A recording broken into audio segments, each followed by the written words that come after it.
नमस्कार विद्यार्थियों। आज की कक्षा में हम ढोला मारूरा दोहा पाठ्यक्रम में संकलित कुछ पदों की व्याख्या करेंगे। विद्यार्थियों, जैसा कि आप जानते हैं कि ढोला मारूरा दोहा एक लोक गाथा है। एक ऐसी गाथा जिसमें ढोला मरवण, ढोला मालवाणी के प्रेम का चित्रण किया गया है। मुख्य रूप से इस कथा को हम विप्रलंब श्रृंगार की कथा कह सकते हैं, जिसमें वियोग श्रृंगार का सुंदर वर्णन कवि ने किया है।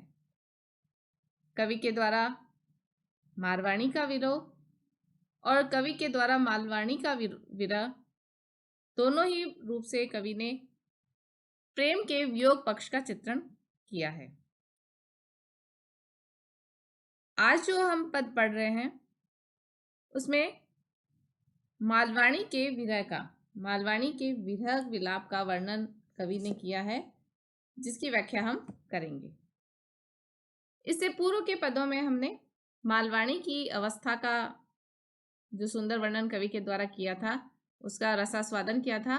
आज कुछ अन्य पदों की हम व्याख्या करेंगे। सबसे पहले हम लेते हैं, डोला हूं तुझ बाहिरी जिलन गयु तड़ाए, उजल काड़ा नाग ज्यों लहरी ले ले खाए।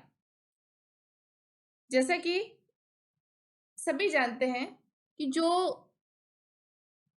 चीजें, जो वस्तुएं, जो प्राकृतिक उपादान संयोग अवस्था में सुख प्रदान करने वाले होते हैं, वियोग अवस्था में वही प्राकृतिक उपादान एक प्रकार से तकलीफ देने वाले उपादान बन जाते हैं। जिस तालाब में मालवाणी ढोला के साथ जाती, तो वह जो झील थी, जो जहां वह स्नान करती, वह उसे सुखप्रद प्रतीत होती। आज विरह के वशीभूत होकर वही जो सरोवर है वह उसे सर्प के समान प्रतीत हो रहा है। ढोला हूं तुझ बाहिरी, बाहिरी का मतलब है बाहर, बिना, अलग, तुम्हारे बिना, तुम्हारे से अलग होकर। जीलन यानी नहाने।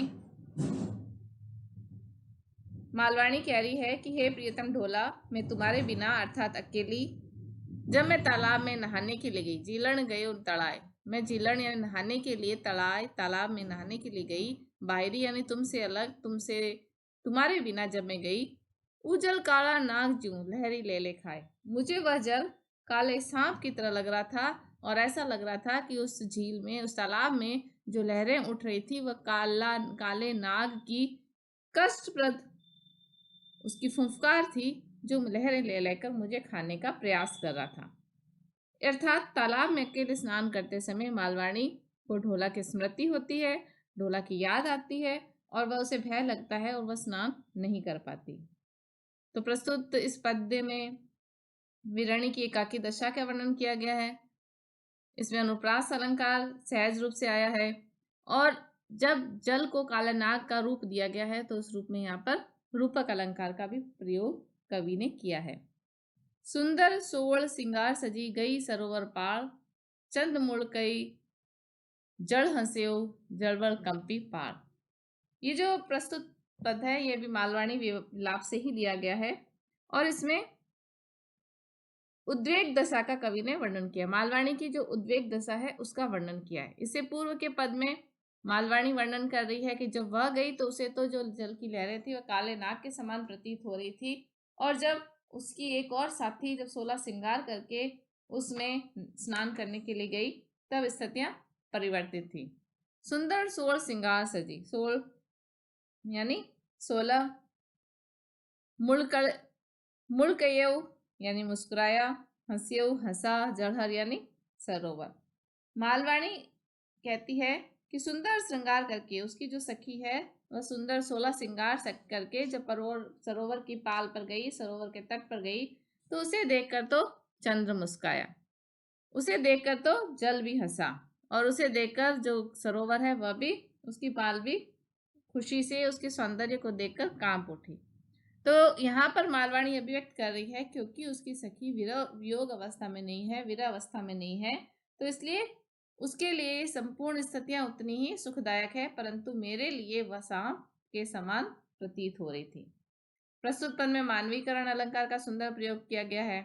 जल के द्वारा हंसना, चांद के द्वारा मुस्काना, जलहर के द्वारा कांपना, जलहर यानी सरोवर के द्वारा कांपना, ये सब प्रवृत्तियां मानव की है जो प्राकृतिक उपादानों पर आरोपित की गई हैं। तो यहाँ पर मानवीकरण अलंकार है।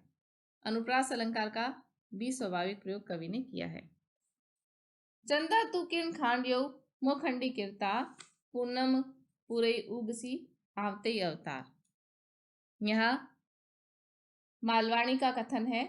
मालवाणी विलाप से यह प्रस्तुत पद लिया गया है।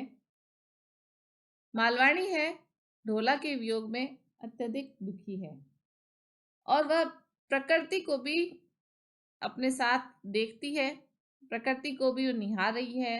प्रकृति उसे ऐसा लगता है कि ये सब कुछ जो परिवर्तन अभी हो रहा है वह उसकी वियोग अवस्था का साथ भी बन रहा है। वह चंद्रमा से बात कर रही है, उससे कहते हुए कहती है कि हे चंद्रमा, चंदा तू किरण खंडियो, हे चंद्रमा मुझे तो मोह खंडी किरता, किरता यानी विधाता भगवान, मुझे तो विधाता ने खंडित किया है, अर्थात मुझे विधाता ने खंडित करके मेरे प्रियतम को दूर भेज दिया और उसके वियोग में मैं खंडित हो गई हूँ, खंडिता बन गई। चंद तो किरण खंडियो, लेकिन तुम्हें, परंतु तुम्हें किसने खंडित किया है, अर्थात किसने तुम्हारी कलाओं को तुमसे छीन कर तुम्हारी कलाओं को तुमसे कम कर दिया है। फिर भी पूनम पूरे उगसी, लेकिन फिर भी तुम्हें ये निश्चिंतता है कि पूर्णिमा आने पर तुम पुनः पूर्ण रूप से उगोगे, परंतु मैं तो आवते यानी अगले जन्म में ही अवतार यानी अगले जन्म में ही पूर्ण हो पाऊंगी। तो यहाँ पर मालवाणी की निराशा अभिव्यक्त हुई है। उसे ऐसा लगता है कि इस वियोग को सहन करते करते अब उसके प्राण पखेरु उड़ने ही वाले हैं। चंद्रमा तो पूर्णिमा आने पर फिर से पूर्ण हो जाएगा, परंतु मालवाणी का जो वियोग है, विरह है, वह उसके इस जन्म में खत्म होने वाला नहीं है। उसे अगले जन्म में ही पूर्णता पुनः प्राप्त होगी। इस पद में मालवाणी की निराशा की व्यंजना हुई है, उसके जो दुख है वह अभिव्यक्त हुआ है। अनुप्रास अलंकार का प्रयोग किया। चंपा केरी पाखड़ी गुथु नवसर हार, जऊगढ़ पहरू पीऊ बिन तऊ लागे अंगार। यह कवि मालवाणी विलाप के अंतर्गत ही मालवाणी का जो कथन है उसे व्यंजित करते हुए लिख रहा है। मैं चंपा की नाम जो मालवाणी है वह कहती है कि मैं चंपा केरी पाखड़ी, मैं चंपा की जो पंखुड़ियां हैं, चंपा का जो पुष्प है, जो कोमल और खुशबूदार पुष्प है, उसकी पंखुड़ियों से 9 लड़ियों वाला गूंथू नवसर हार, 9 लड़ियों वाला हार गूंथती हूँ। जितनी सुखदायक चंपा का पुष्प है, शीतलता प्रदान करने वाला पुष्प है, ऐसा लगता है कि इसके मेरा जो विरह वेदना है वो कुछ शांत होगी। जऊगढ़ पैरू पियो बिन, लेकिन जब मैं पिया के बिना, प्रियतम के बिना, ढोला के बिना उस हार को गले में पहनती हूँ, तो वह हार पिया के बिना, ढोला के बिना वह अंगारे के समान संतापदायक, कष्टदायक, संतप्त करने वाला बन जाता है। तो प्रस्तुत पद जो है वह इंगित करता है उसी भावना को जो अनेक कवियों ने वियोग दशा में प्रयोग किया है। वो कौन सा प्रयोग? कि जब वो चीजें जो प्रियतम के साथ होने पर सुखदायी होती है, शीतलता प्रदान करने वाली होती है, प्रिय के वियोग में वही सब कुछ संतापदायक हो जाती हैं, दुख प्रदान करने वाली बन जाती हैं। ऐसा ही कुछ वर्णन हम कई कवियों में देख सकते हैं। प्रिय प्रवास में जो विरह विधुरा गोपिकाएं हैं वह इसी प्रकार से भी कहती हैं।